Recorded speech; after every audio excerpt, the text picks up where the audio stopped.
Detective Carnby. God, I'm glad to see you. I was afraid you had left. Me? You're the one who just disappeared. It's hard to explain. I think I blacked out. It was like I went somewhere else. It's okay, miss. You're clearly upset. No, I don't know what's happening. This is a very stressful situation for you, I understand. Ugh, no, you don't understand. Just take a deep breath. Why don't you sit down, smoke some of the Perique? If you want, I could even drive you back to New Orleans. I just want to have a talk with Dr. Gray first. I want to stay. I found a talisman just like the one in the painting.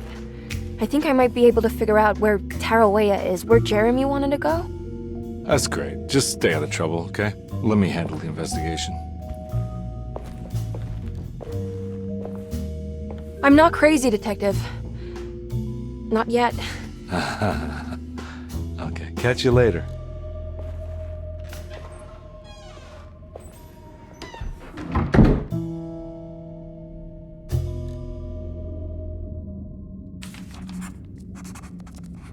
If a talisman like this can open up doors between the French Quarter and Derceto, then maybe Jeremy is hiding in some strange other world, like Tarawea, the place he mentioned in the book. No matter where he is, it's clear that my search won't be limited to Derceto.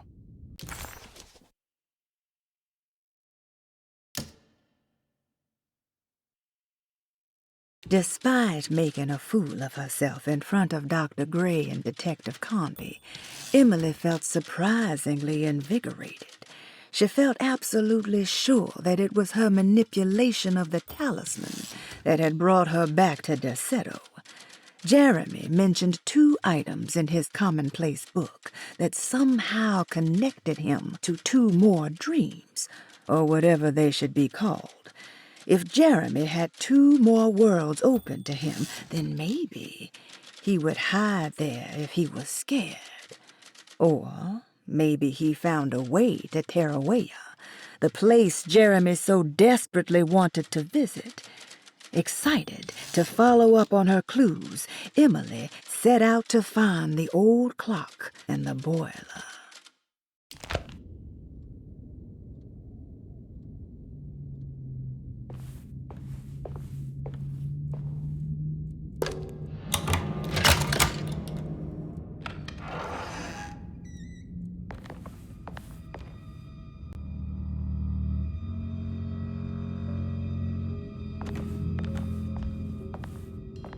I need the key.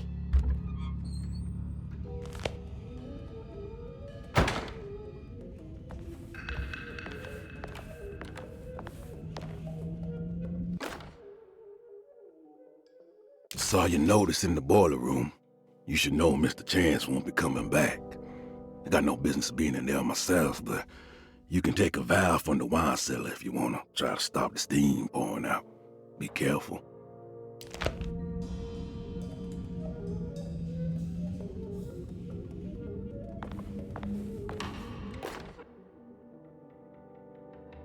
Paul, you're right about the plates on the boiler and the clock. They have been sabotaged, and I think I know who did it. They have something to do with Jeremy's episodes and how he seems to disappear at night. Right now, it's important that you keep an eye out for any of the pieces. I want to find out if I can repair the plates. Let me know if you find any of them. Lottie. Tell Lottie to take a look at the well in the kitchen garden.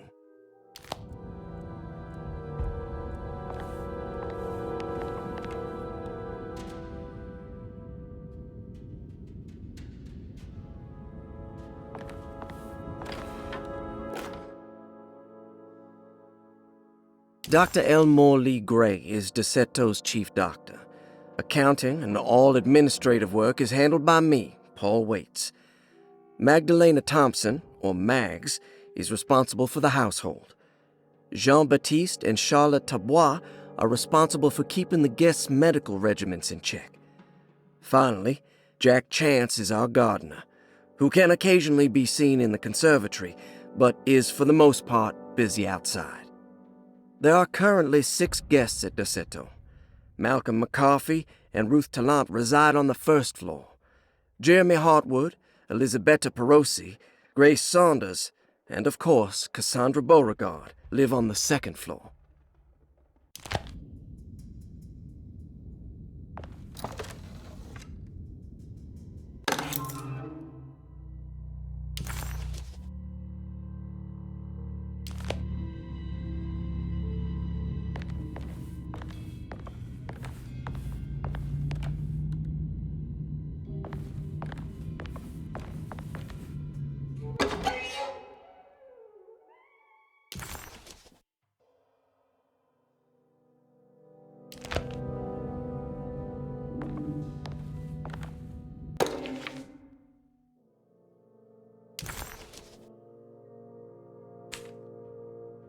Cassandra Beauregard, the beloved author. Very exciting, isn't it?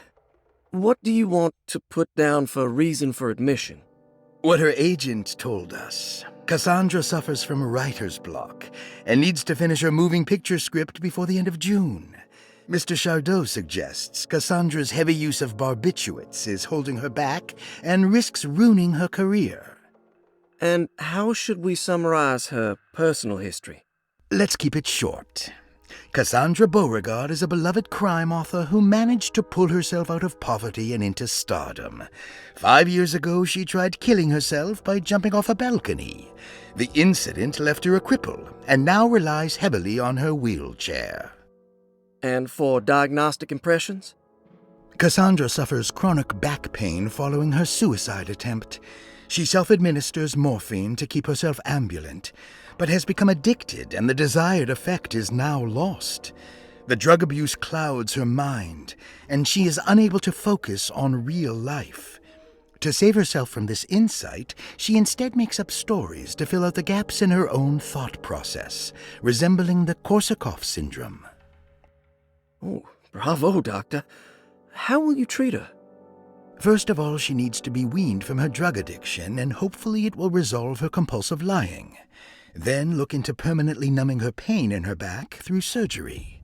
Finally, deal with her suicidal thoughts. Fantastic. With such a short time before June, I really hope she gets better soon. We will do what we can. Grace Saunders, 11 years old. Reason for admission? The mother insists on strict supervision by a proper gentleman to avoid further perversion of Grace's adolescence. Personal history? Grace's family possesses modest wealth and status.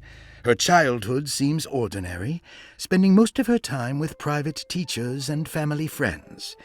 Grace's father recently passed away, leaving her mother the sole caregiver. And diagnostic impressions? Grace has trouble dealing with her father's death. She is willingly suppressing her feelings on the matter and isn't properly acknowledging the trauma she suffered. Any planned treatment? Grace needs nothing out of the ordinary. She simply needs parental guidance. Eventually, we can work on her feelings toward her father. Thank you, Doctor. I'll finish the paperwork and get her installed.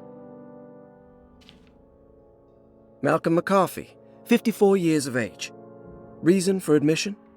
McCarthy admitted himself to Derceto, stating simply that he needs some damn rest. And personal history? McCarthy claims he used to work as a lawyer in Baton Rouge, but says he can't go into details because of some legal dispute. His background remains largely a mystery, except for the occasional clue that he drops in conversation. Huh. And diagnostic impressions? McCarthy is an anxious man and an alcoholic. He often tells half-truths due to some deep-seated inability to trust other people. And how will you treat that? McCarthy will take some time to open up. Spending time with Jack's dog or the child should be good for him. Their harmless nature will help build his sense of trust. Thank you, Doctor. Elisabetta Perosi, 33 years old? What should I put down as reason for admission? Well, Perosi broke into Derceto and was found wandering the grand parlor. She was confused and suffered partial amnesia. She insisted she belonged here and offered to pay for her stay. Right. What do you make of her story? Perosi claims to have been a member of the Astarte artist colony some 20 years ago, a claim that seems contrafactual due to her young age. She looks to be and even thinks she is 33 years of age. That would make her a child at the time. It seems fair to say that Perosi's story is untrue, deliberately so or not. Diagnostic impressions? Do you have anything? Perosi's story is peculiar because she retracted her story about the artist colony. She no longer claims to be the same person as Elisabetta Perosi. However, my staff's research has confirmed there was a Perosi at that time who was in her early 30s. I suppose this case will take some time to investigate. How will you go about it? I wanted to contact the real Perosi, but it seems the whole colony disappeared one night. September 29th, 1915, during a hurricane. I will have to take it slow and figure out what this spell of impersonation could have been. Oh, I'm sure it will all clear up eventually. Thank you, Doctor. Ruth Talon, 29 years of age. Reason for admission? Ruth's father wishes that his daughter be removed from New Orleans nightlife for the foreseeable future. He fears that her overly free spirit is tarnishing the family's reputation. Sounds simple enough. Personal history? Ruth comes from considerable wealth. Her family owns several hotels and restaurants. Unlike the rest of the family, her sense of adventure has taken her around the world, including France during the Great War as a photojournalist. The last decade, she has provoked many rumors of being a debauched flapper, bordering on nymphomania. And diagnostic impressions? Despite her father's frivolous reasons for her to be admitted, Ruth does seem to provide an interesting case. She is refreshingly open and doesn't shy away from talking about her life during the war or her continuous celebration after returning to the States. She is admittedly a sexual deviant and feels no remorse. And her treatment plan? Simply staying at Derceto should do wonders for Ruth. If not, at least for her family's reputation. Ruth doesn't need to change, but with therapy I might be able to share with her some sympathy towards her family. I doubt she will settle down and become as dull as the rest of them, but at least she might try to be more discreet in the future. Interesting. It's all the patient files except for Jeremy's. Looks sturdy. Doubt I'll be opening this.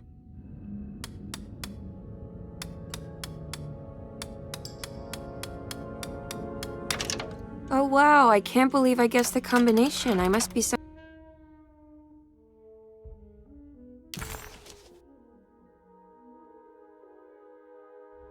kind of genius.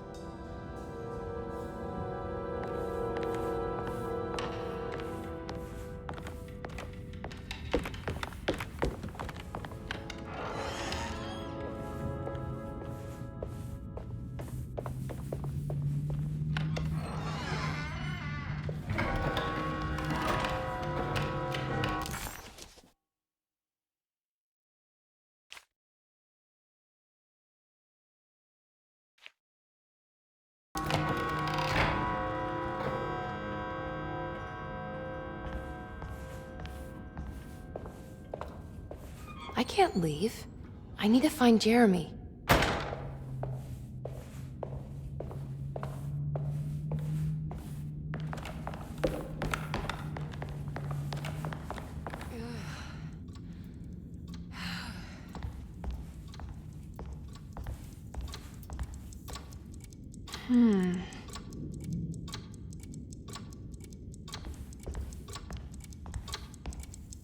What's that stain? Looks like some kind of rot. This must be the clock mentioned in the commonplace book. This looks like the thing that held the talisman in the French Quarter, but it's broken and missing some pieces.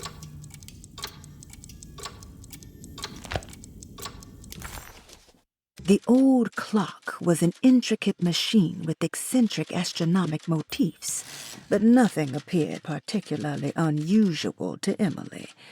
But then she discovered a large decorative plate that reminded her of Miss Jackson's ritual bench, where she had configured the talisman to open the door back to Derceto. The clock's plate had unfortunately been sabotaged, but if she could piece the plate back together, she figured she would be able to repeat the procedure and maybe open up to another world.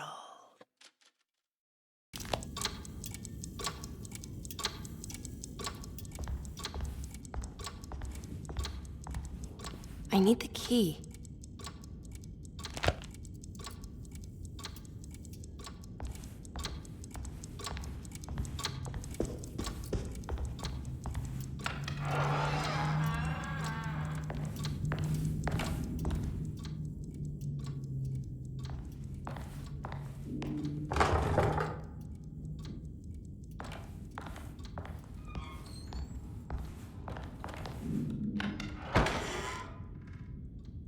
Jeremy's room. All back to normal.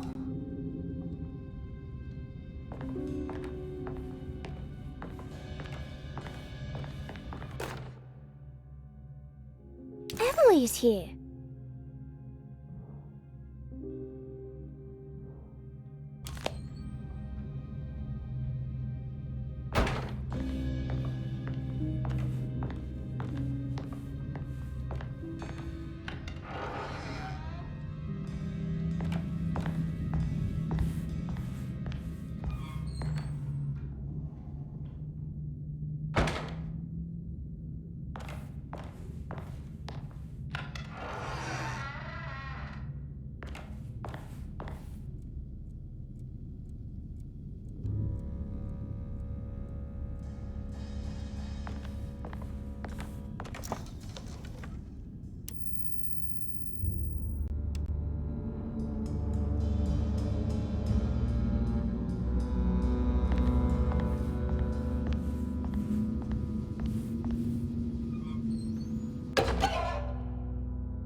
What a strange but beautiful room.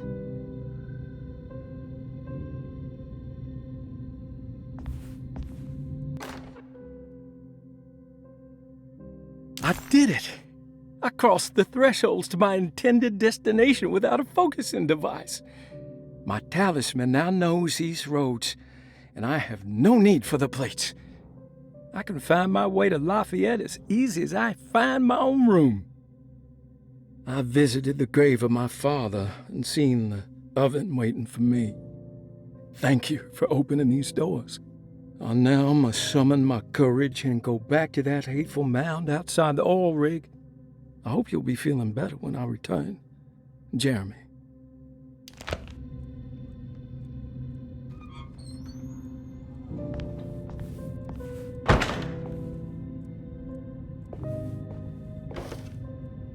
There's some aggressive-looking rot on these paintings.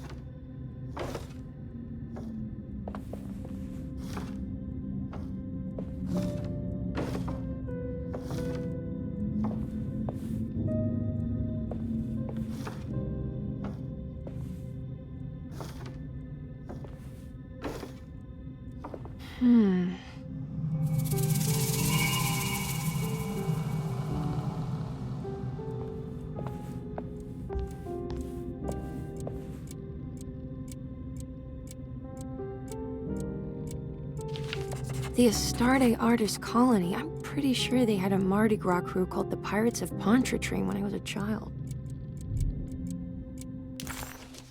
The simple astrology cipher was a favorite among the artists who lived in the house 20 years ago. They easily turned into numbers when needed, but also acted as signatures for the members, as there were only 12 of them.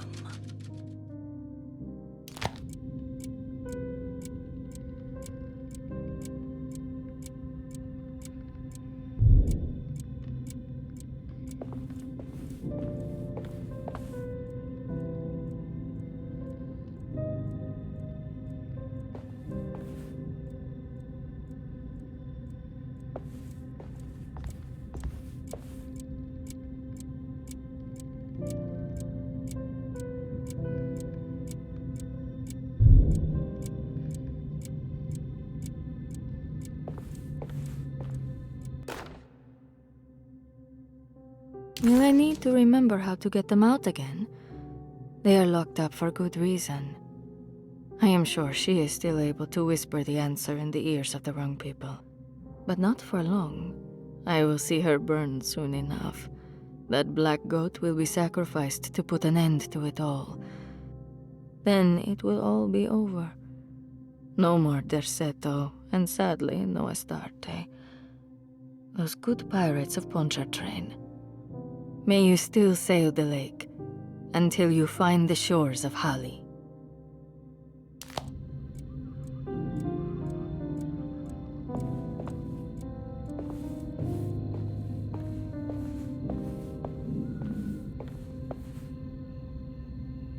Are these zodiac signs?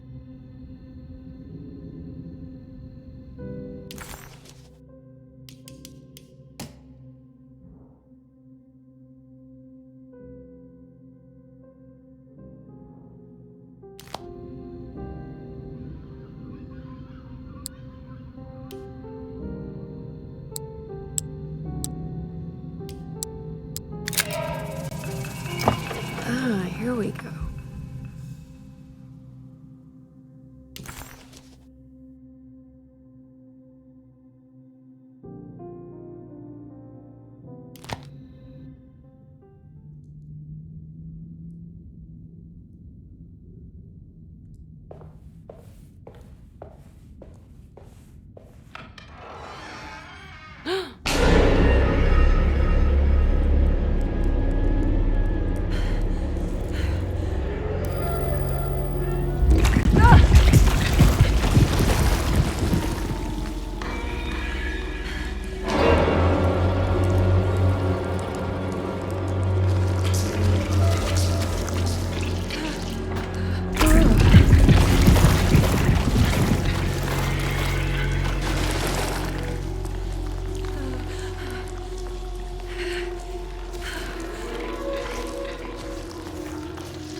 Everything's back to normal.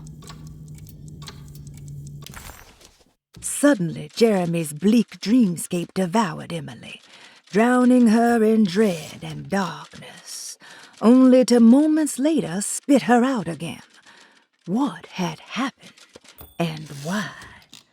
Was that her doing, or did someone else make it so?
Good evening, Miss Hartwood.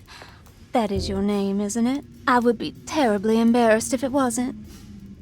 You're right. Emily Hartwood, Jeremy's niece. Nice to meet you. Ruth Talon.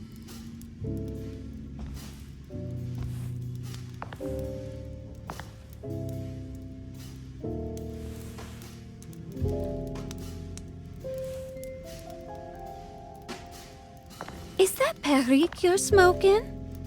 How terribly quaint. Maybe so, but I like it. Would you care to share some? That smell is making me feel very nostalgic.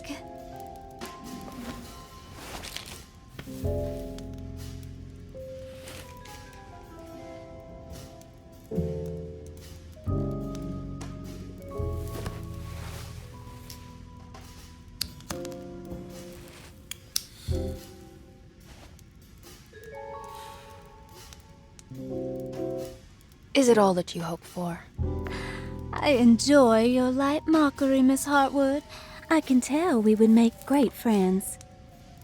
How flattering. Too bad you're locked up in this place.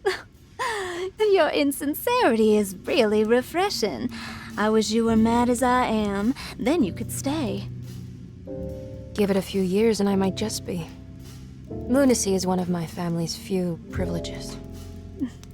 Oh, good. I'll be looking forward to it.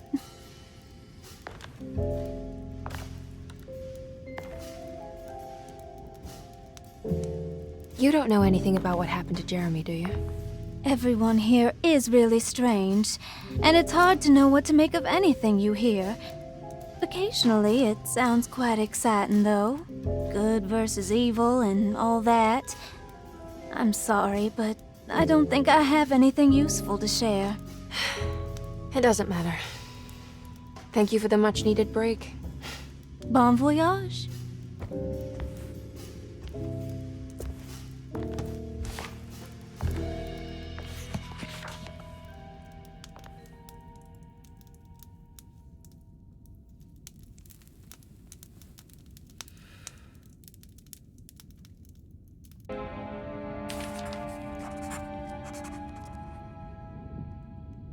Emily felt surprised by how much she enjoyed the company of Ruth. There was something familiar and friendly about her, like they were old friends that simply forgot about each other.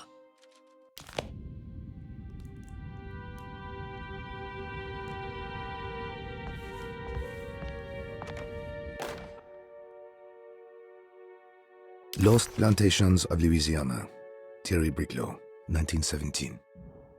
Derceto was a small plantation on the eastern shore of Lake Pontchartrain. The land was considered difficult for industry and was sold for only $30 to Elijah Pickford in 1818. Pickford employed hundreds of workers from nearby New Orleans to clear the woods and build a small plantation mansion facing the lake with a striking Greek Revival temple facade. Derceto kept a modest production of Perique tobacco and indigo that persisted up till the Civil War. During the antebellum era, Derceto was the source of many rumors concerning voodoo and witchcraft. People who traveled the lake reported seeing people dance at night in front of bonfires, bleating and wailing. On June 17, 1862, Captain J.W. Norton of the Union Army recounts leading a raiding party from ships anchored in Lake Pontchartrain in order to seize control of Derceto and free the slaves working there. The captain was surprised to find the workers fighting back with unprecedented zeal. Norton's account describes these men and women as enraged with fanaticism. Pickford reportedly tried to placate the raiders, but was shot in the confusion. Captain Norton left the mansion burning and retreated to his ships with his men. Derceto was left in ruins for several decades. The ownership of the land was long disputed and returned to the Ledoux family in 1901. Several police reports were filed during the following years as the Ledoux tried to get rid of a camp of squatters on their land. The police made several visits to remove the trespassers, but the people kept returning. On November 1, 1907, Inspector Legrasse of the police charged a deadly attack in order to save several children kidnapped by the squatters. Many were killed, and even more were jailed. The following year, Ledoux rebuilt Derceto, incorporating the surviving stone foundation and adding a magnificent wrought iron conservatory. The farmland had been reclaimed by the surrounding woods, so it was no longer profitable to use as a plantation. Instead, the house was turned into an artist's colony, The Astarte artist colony was a successful group of artists, including figures such as painter Heinrich Cassel and poet Nora Keith. The group was also known for their beloved Mardi Gras crew, called the Pirates of Pontchartrain. On September 29, 1915, a tropical hurricane tore through Louisiana, causing Lake Pontchartrain to flood New Orleans. Due to the remote location of Derceto, it took almost 2 weeks for outsiders to learn that the artist's colony was abandoned. The 12 residing artists had all vanished without a trace. The empty mansion of Derceto still stands on the shore of Lake Pontchartrain, with much of its temple facade intact. The Ledoux family currently has no intention of repairing the house.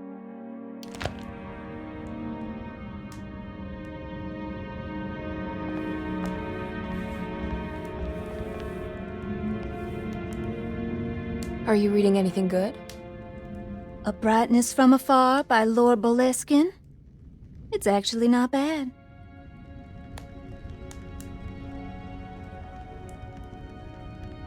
You know where Detective Carnby is? Oh, you don't need him. You're doing fine.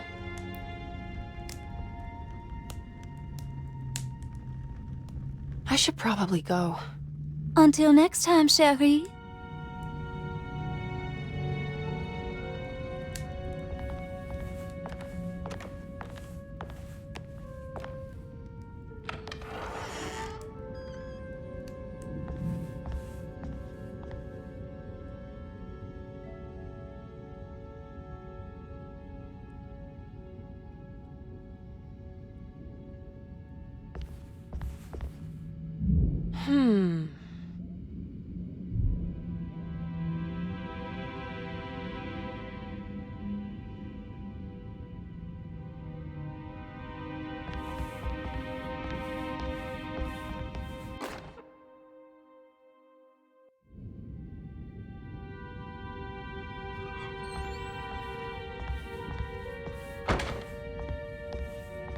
It's wet shut.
I don't understand what's happening.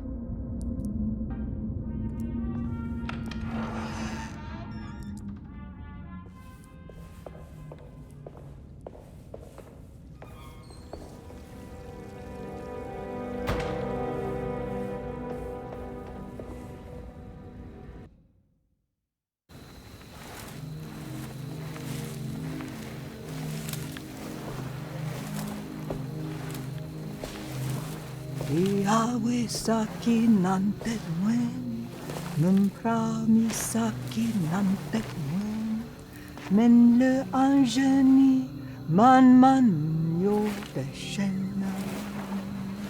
What are you doing sneaking around? You almost scared me to death. I'm sorry. I didn't mean to disturb your ritual.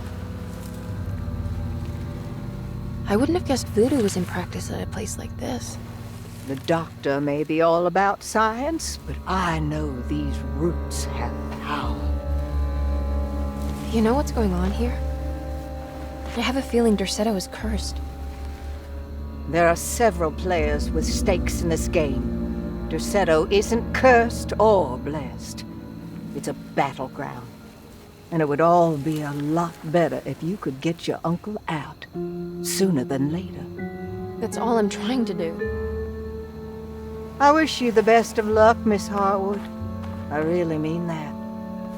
Now, if you'll excuse me, I need to look after my gumbo.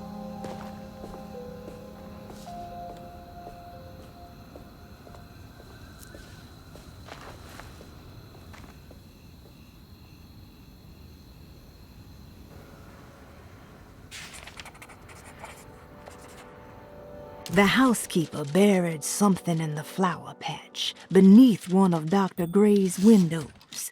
She was singing in some Creole language, performing a peculiar bourgeois voodoo ritual.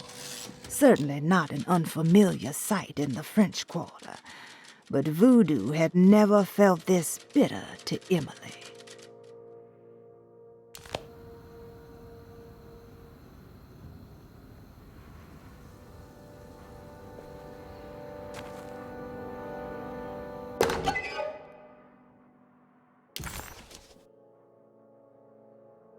This can't be.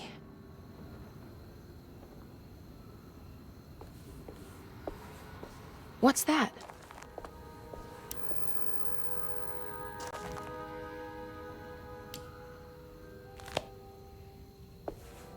It's another piece of broken plate.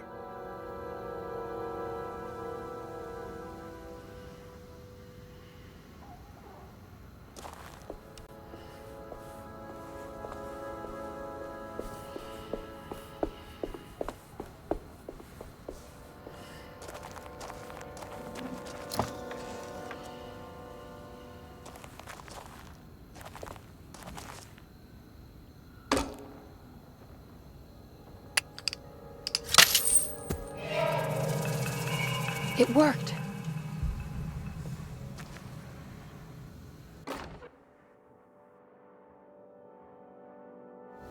Now what's this?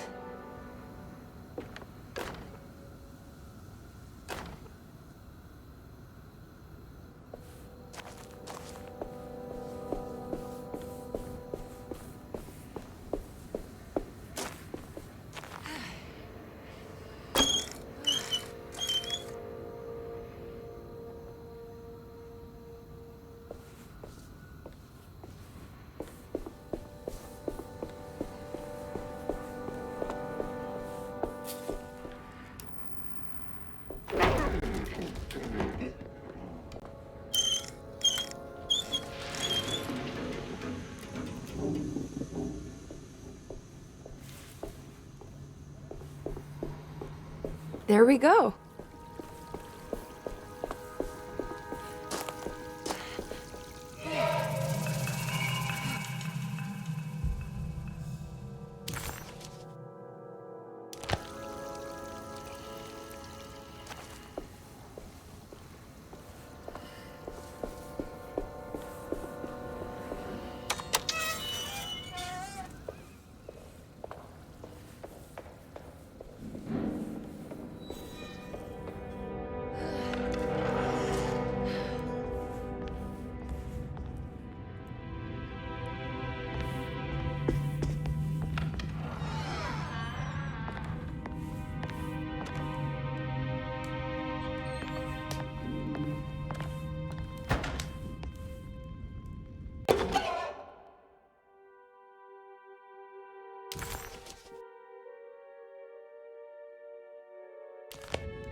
You know, Mr. Waits, I saw a piece of the plate that Liza broke. I think she's been hiding them. She's not very good at it. She just chucked it into the little room with all the tools behind the boiler. I left it there. I didn't want to embarrass her by picking it up while she was looking. We went upstairs instead and played backgammon. I let her win, because she's so unhappy. The piece looked like the one on display in Cassandra's room. You know about that one already, right? Or is your eyesight really that fuzzy? I hope you don't feel bad about your glasses. You only look stupid when you squint. Maybe if you had more eyes, you would see these things. I wish you had all the eyes you needed. Your best and favorite guest, Grace. What's that stain? Looks like some kind of rot.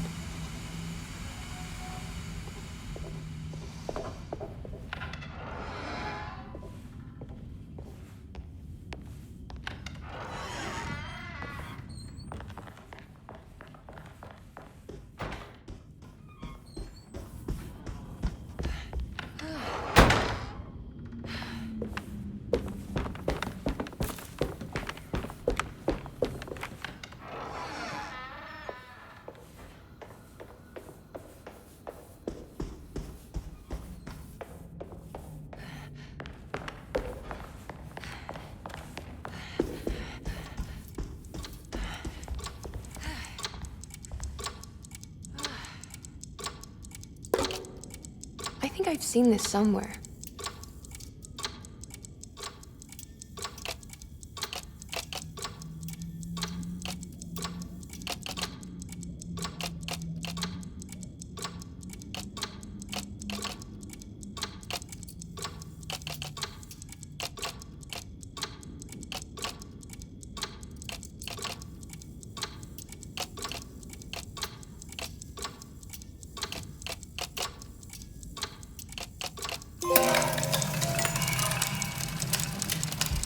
Did it break? The clock just stopped.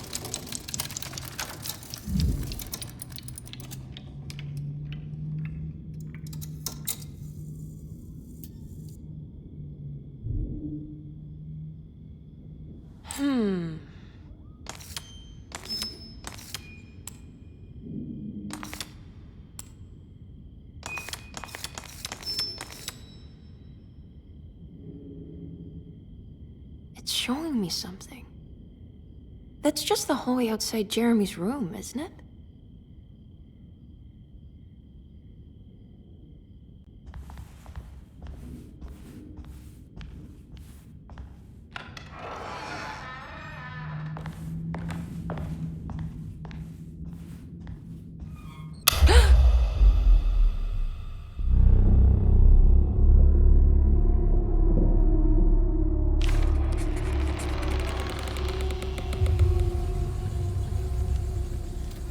Emily deserved a sense of triumph, but she was too on edge to appreciate her success. There was no reasonable explanation why the talisman let her open up this other world. Was this really happening? Or was this somehow all in her mind? There was no time to question her own sanity. She had to find Jeremy. If he was here, she thought, would she find Jeremy in the hateful mound?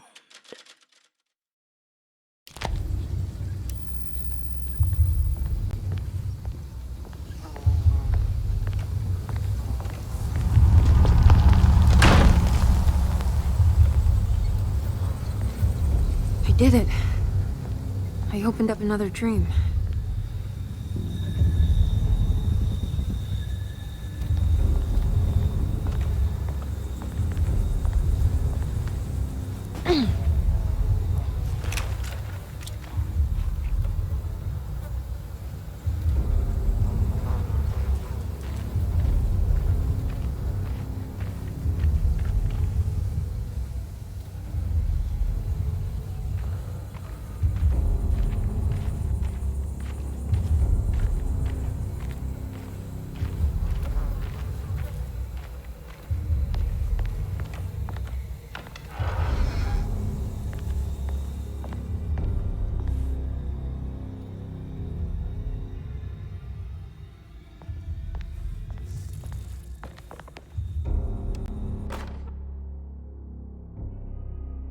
May 1923.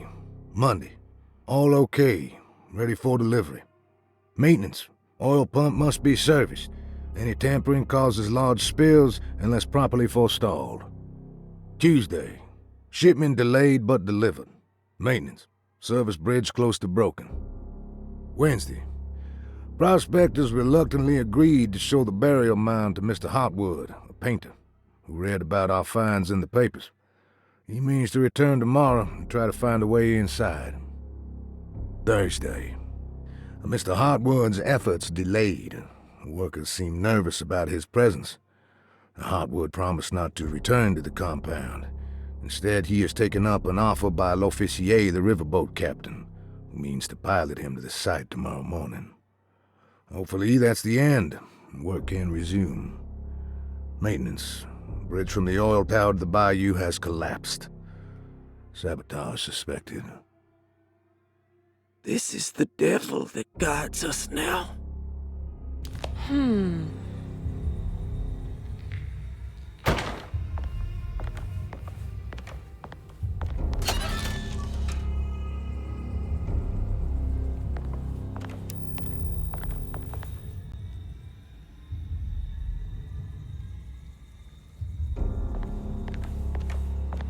I need the key.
There's something missing.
Here we go.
It worked.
Ah, what's this?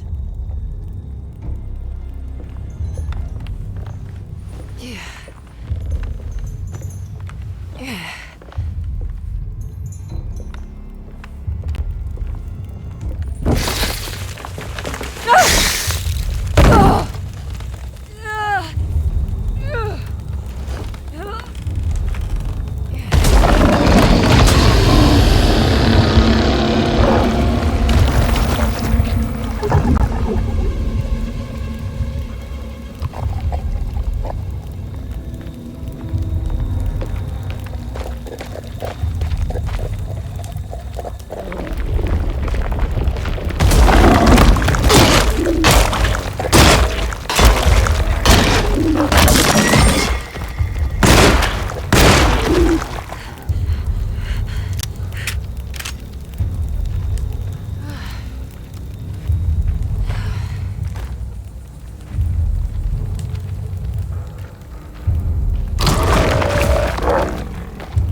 I can break this, I just need something to hit it with.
Damn it, there has to be a way to get to the other side.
Now what?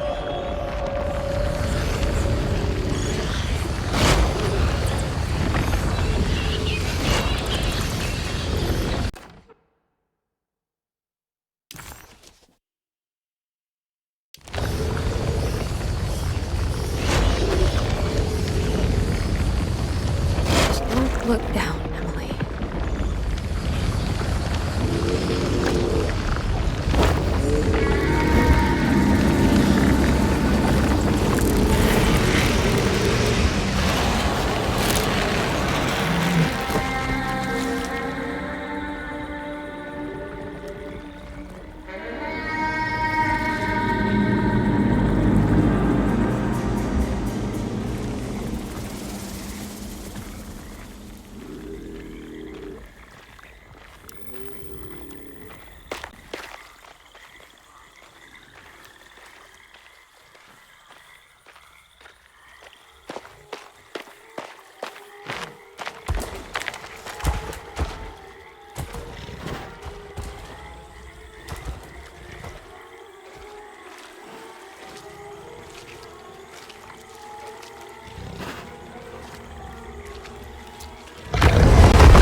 How is that?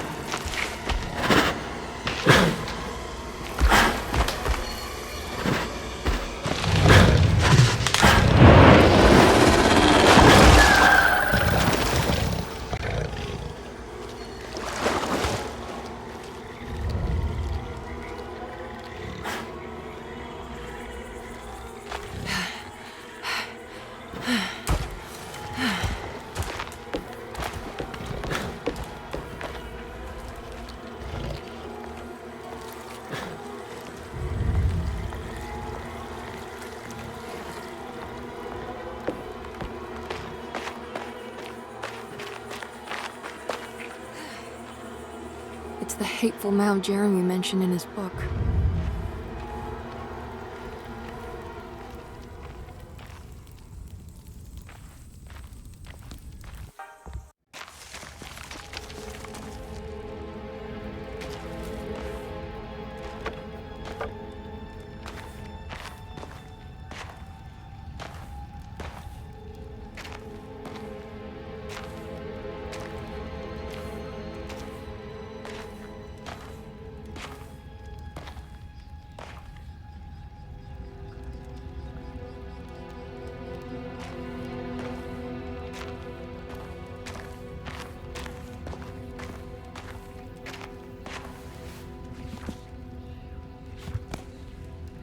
Jeremy, you dropped your...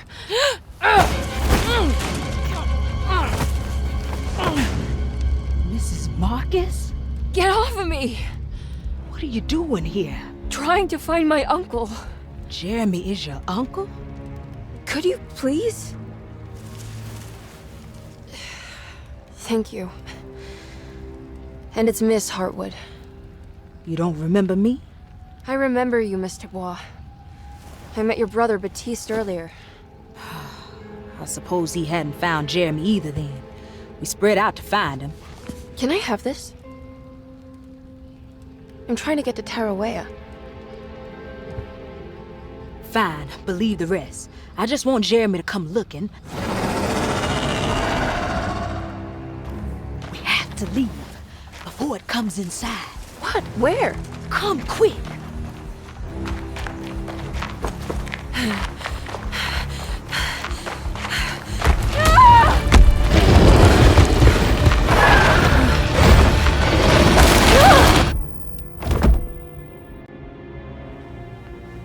Oh, God damn my soul.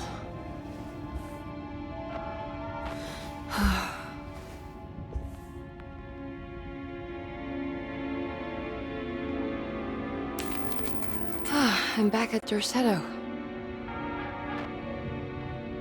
The dream of the grave under the cheniere suddenly vanished, and Emily found herself back at Derceto. Instead of Jeremy, she found Lottie, who, just like her brother Baptiste, reminded her of John, who died so bravely in the war. She pushed her painful memories out of her mind and returned to her investigation. She still needed to figure out what to do with the boiler.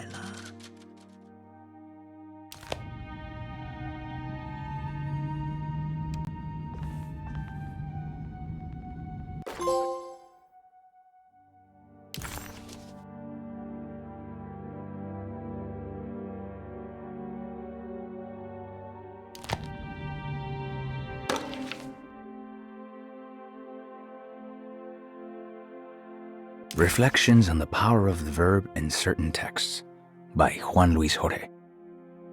To act is in itself divine. Even the slightest movement of our hand is evidence of our soul in motion. Yet our free will is so easily overwhelmed by the dullness of everyday life. Our actions become rote and rigid in spite of luxury and comfort. True divinity is found in the choice of leaving the stage where we all perform. People who discover this freedom unexpectedly will be struck by the terror of this revelation and become paralyzed, or worse, turn to suicide. However, if you are able to weather that storm, you will discover that there is a divine path beyond that fear. There is a chance to dismount your destiny and make something new. Something that hasn't been planned for or predestined. There is difficulty in explaining this type of acting as it transcends our everyday choices. This isn't some banal decision choosing one career over the other, or even who I should marry. Leaving the stage, no matter how, isn't a matter of course correction. It's a rejection of the story that the Creator is telling.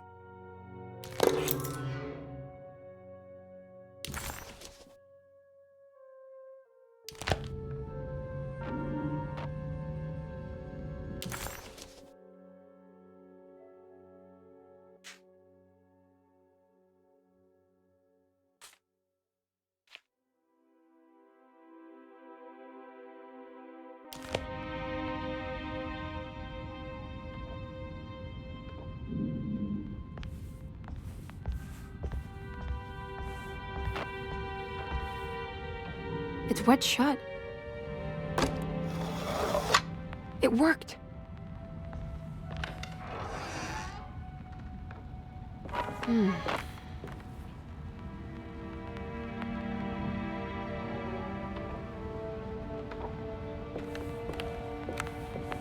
I don't have everything I need.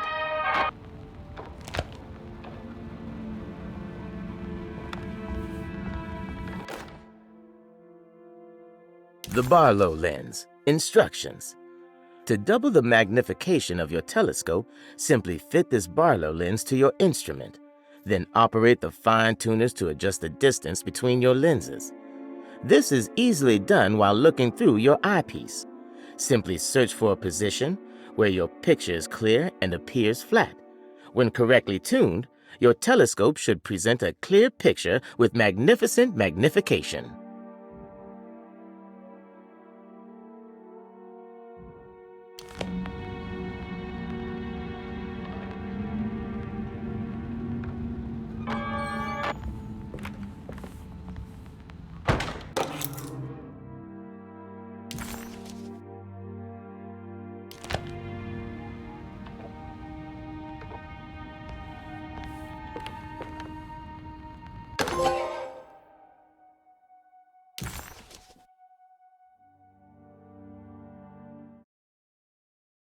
The lone and the lost walk a land of fear. When there is nothing you recognize, or no one to trust, you prepare for the worst. Something is coming, and you best be ready. Take the gun in the parlor. Give them hell. What's this?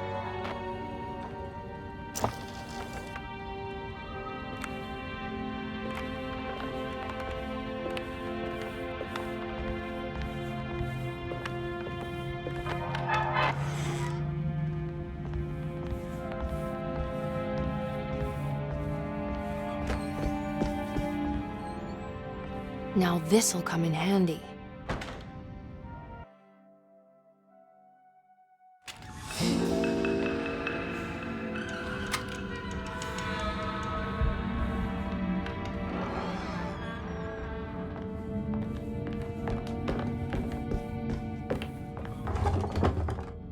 It's blocked.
Okay, that wasn't so bad.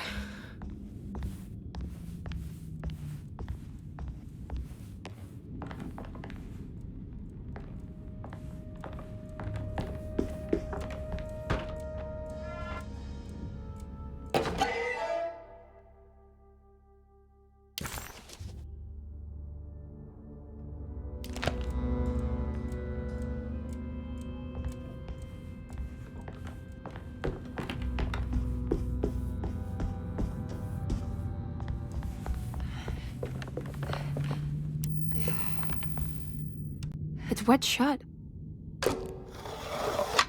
It worked.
I need the key.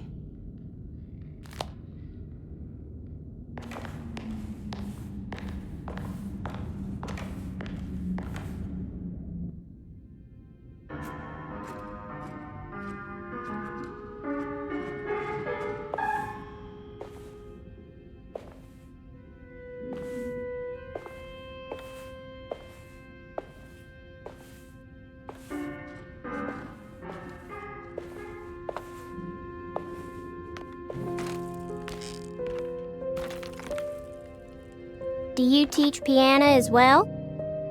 Huh? You're a governess. Did you teach those clawing Casino kids how to play the piano? How do you know about that? Just because grown-ups don't notice children doesn't mean we don't notice you. Yes. I taught them some piano. Are you any good at it? Not good enough to play a broken one. It fell from the attic. Brought half the ceiling down. It was Jeremy's fault, wasn't it? Nobody knows what happened, but you're not wrong.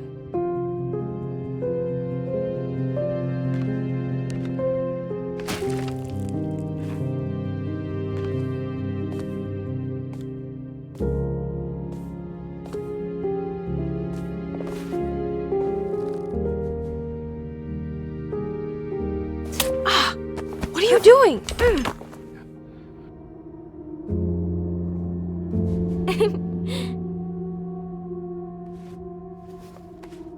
I'm gonna go now.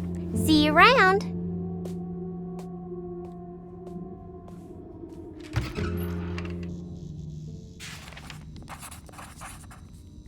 The prick of the syringe hadn't hurt as much as the humiliation of being played by that child. Emily just couldn't make any sense of her behavior. Grace seemed amused, but not mocking. Was this just her being playful? As her feelings subsided, a second thought appeared. She wouldn't have injected her with something, would she?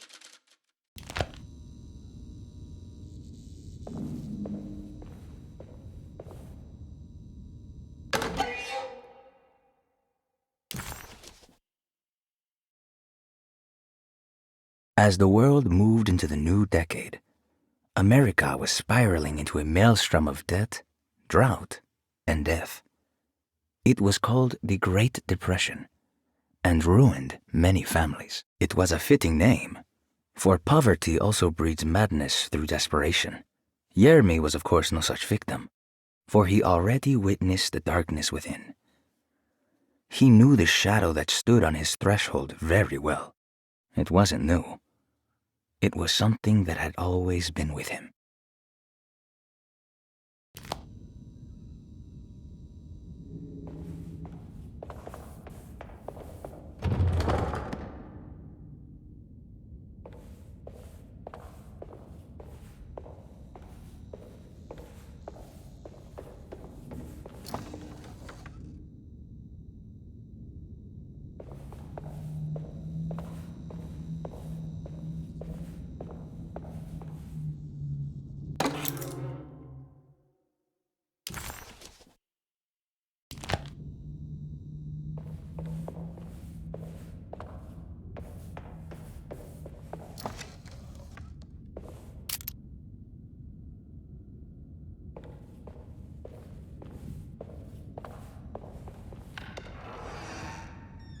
Ugh.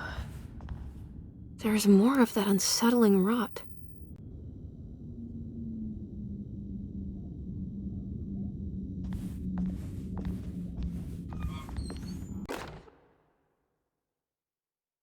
On the commonplace of evil, there lies virtue and stark irreverence, careless thoughts of luminous indifference. But blame not the beast we once were, which science so often wished to refer. Not the wicked full of sin, it is you who stand and grin. All our good intentions aside, whereupon we build our pride. Sunless solitude, follow not this corrupting light? Prophets of confidence always crashes out of sight. Hear me, for we all bear this mark. Thus we must remain alone in the dark.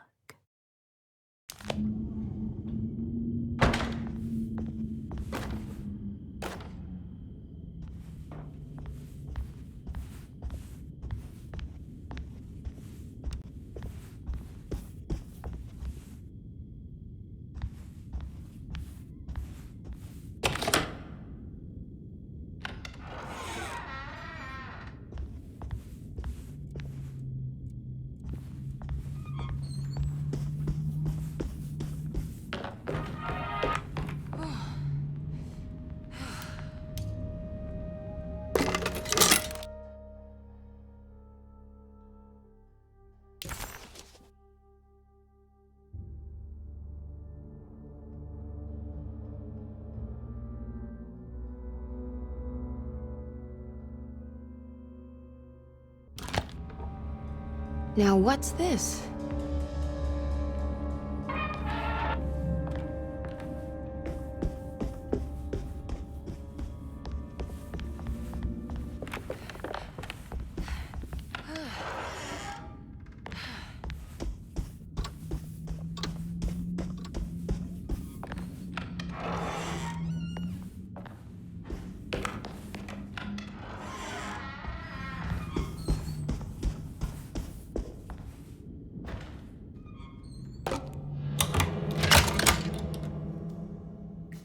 Come on, Grace. I'm too tired for games. I'll even let you play with my jackknife. Oh, good evening. You haven't seen a little girl by any chance, have you? I don't think so. You would have known if you did. The only kid crazy enough to be in this place. She's not in her room then? That would be a first. Always running around causing trouble. She's very hard to pin down, that one. You want a sip? I'm good, thank you.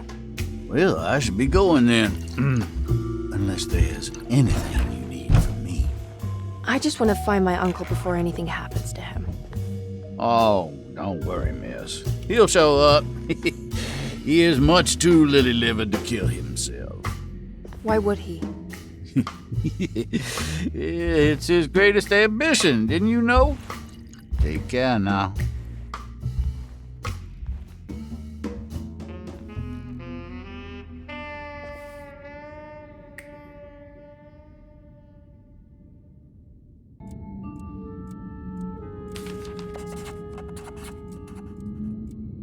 McCarthy moseyed off to continue his search for the little girl.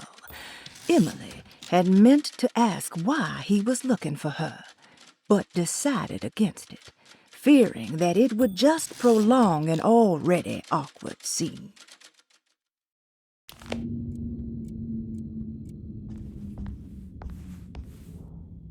There's something missing.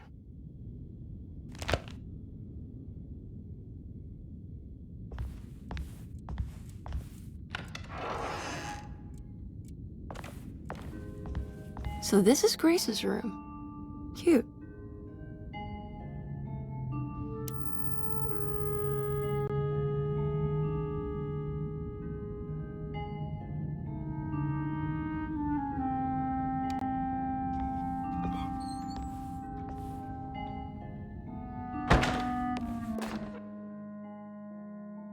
Don't you worry, Grace. Go play your game, bleat and bellow with the others.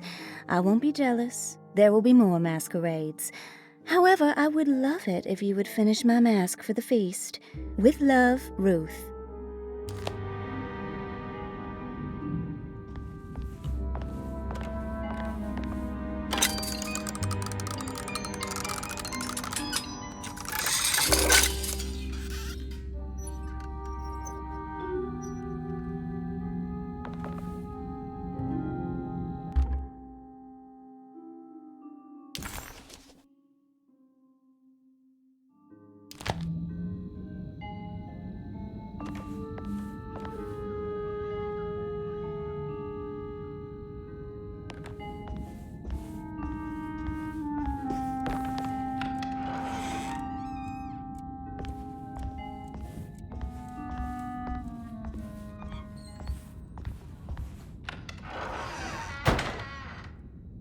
This must be the great Cassandra Beauregard's room. I'm not sure what I expected. Maybe something more extravagant? It's another one of those peculiar padlocks.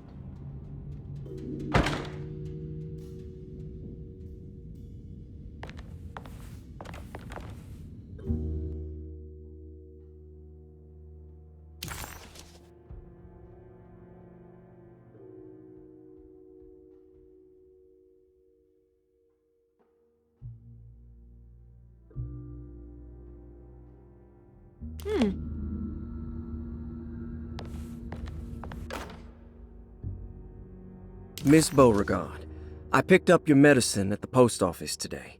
As you understand, it needs to be administered by the orderlies for your safety.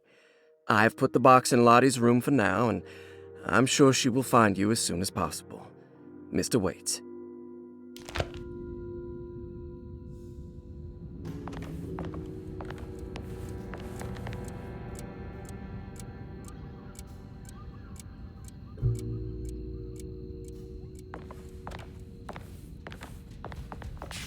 There's more of that aggressive rot on the bottles. I wonder what that means.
It's another piece of broken plate.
I guess this works too?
Jeremy?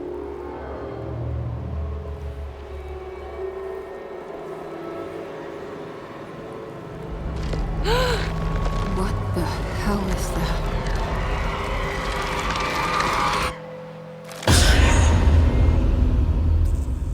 What? There was a dead body in here. Did I just imagine that?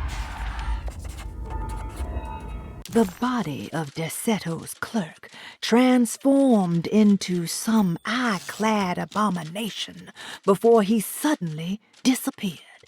Surely it was all in her head, a horrible vision planted by the dark man.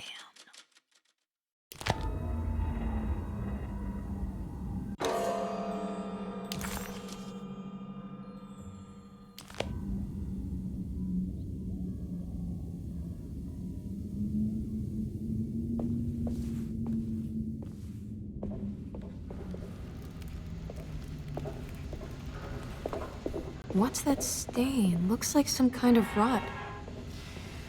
It's another one of those plates for the talisman. It's also broken and missing some pieces.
The talisman is showing another room. Something is open.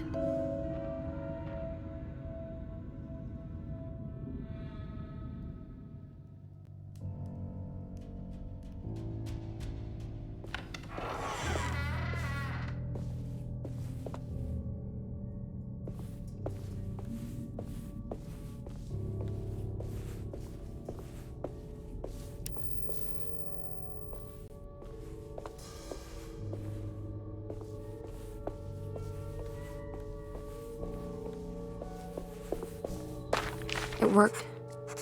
I'm in another one of Jeremy's dreams. Emily stepped out into the humid night and found herself recognizing the Lafayette Cemetery. She hadn't been here for years, she thought, and in a way, she still hadn't returned. This was something not quite the same. Hoping she would soon get to see her uncle, she set off to find the chapel mentioned in his book.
It's been a while since I visited the family tomb. I hope it's in a better state than the real world.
What's this?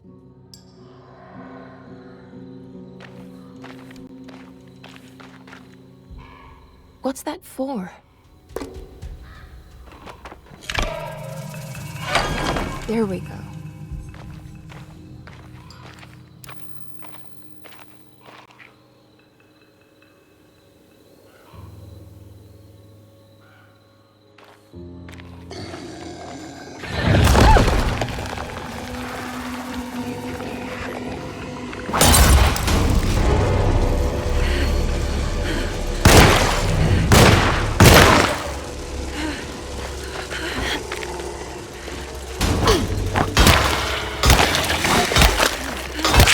My weapon!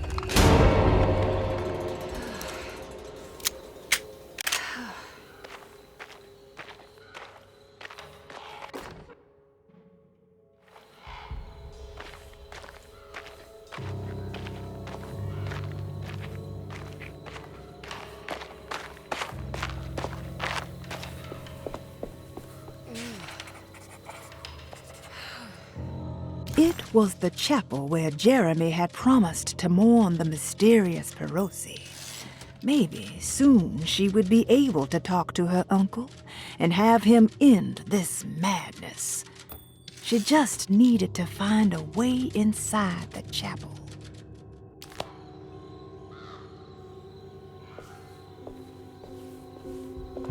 This is the chapel in Jeremy's book. It looks like I need more medallions to open it. I'm not sure I have everything I need.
Yeah.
Yeah.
Yeah.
There we go.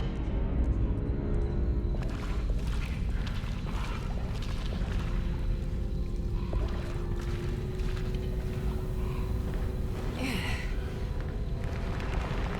Yeah.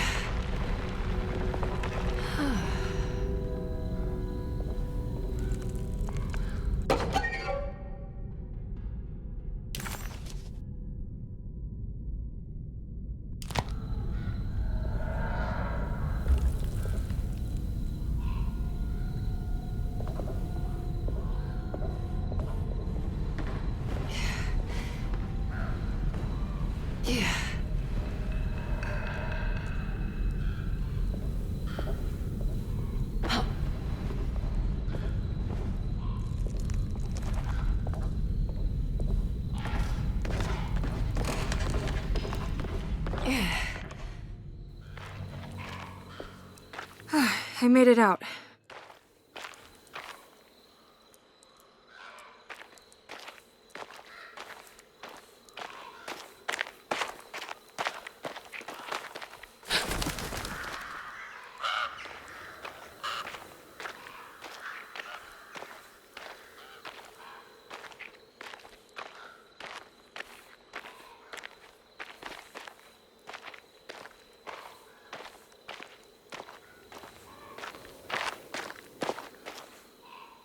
Oh, God.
Emily, is that you? Jeremy. What are you doing here? Well, you sounded so miserable in your letter. I've come to take you away from here. I can't believe I made such a foolish mistake. All I wanted was for you to stay away. What do you mean? I bargained with the Dark Man. A pact to keep New Orleans safe with my own life as tribute. The Dark Man isn't real, Jeremy. There's nothing he can do to hurt you. How do you think any of this is happening? How do you still not trust my words?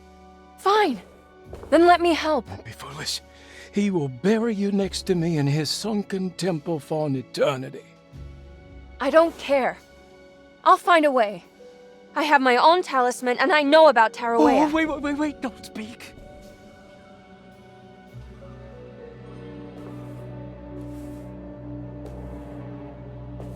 Who's in here? Show yourself. You know who, Emily. He took your grandfather. No, I mean it. Who's in here? I can feel someone's in here.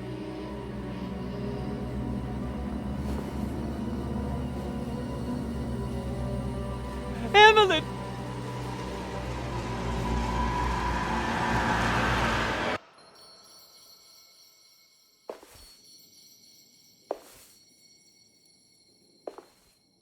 Tarawea. Why do you want to go there, Jeremy?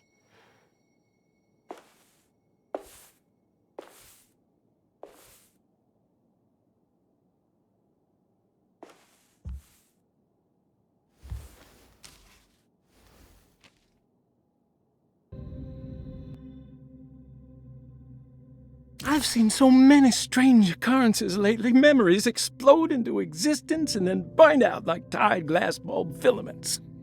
Dreamscapes crash down from the stars and sink into the sea. Doors that lead to nowhere and absolutely everywhere at once. With all this reverie, I want to think there's a chance that you found a way to remain alive in some way I cannot fathom. Just like I've learned to navigate with my talisman, maybe you, with all your knowledge, you somehow knew a way to find me again, perhaps in Tarawaya. All my love, Jeremy.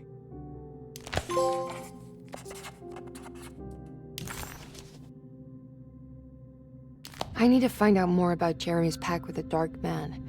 He meant to go to Tarawaya. Maybe there is something there that would help. Despite suffering the Hartwood curse herself, Emily never thought she would be seeing the Dark Man manifested in front of her eyes. To Emily, the curse was very much a psychological condition and not something that could suddenly step into a physical world. What did this mean? Could her own personal demons take form? Surely the only way to get any answers would be to find a way to the place Jeremy so desperately wanted to go. She needed to go to Tarawaya.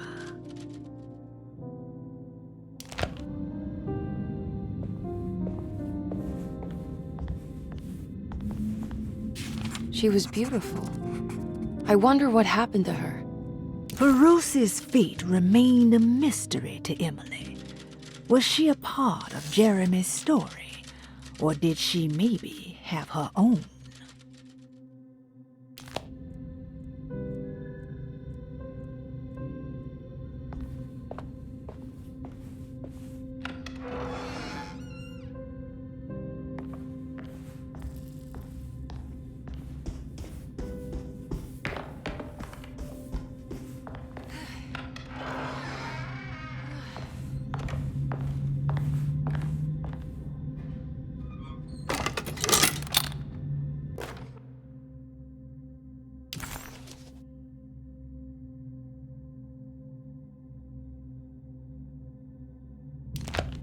It's a telescope lens. Oh, why would he lock it in here? Jeremy had found a way to enter Tarawaya, but he wasn't allowed to go. He knew deep down that it was impossible for him to cross that threshold. Instead, he hoped that Feroci would go in his place and burn his library to the ground so he could start again. But she never got the chance. Feroci had her own problems, her own demons, and she died suddenly one day without warning. Holding the telescope lens in her hands, Emily suspected what it was, at least a part of the key to that paradise Jeremy so desperately wanted to see. Curious what she would find, she felt eager to put the lens to use.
Wait, what's going on?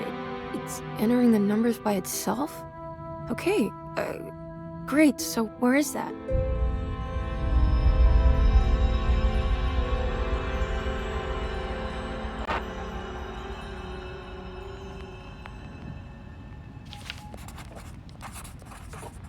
Was this dream of Tarawea without a catch?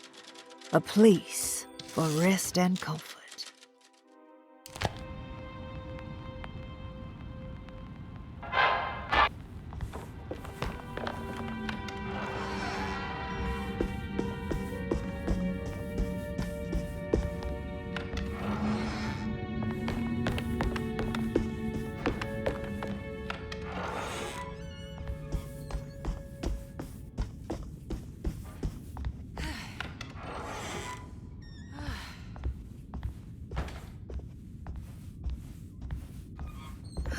Here we go.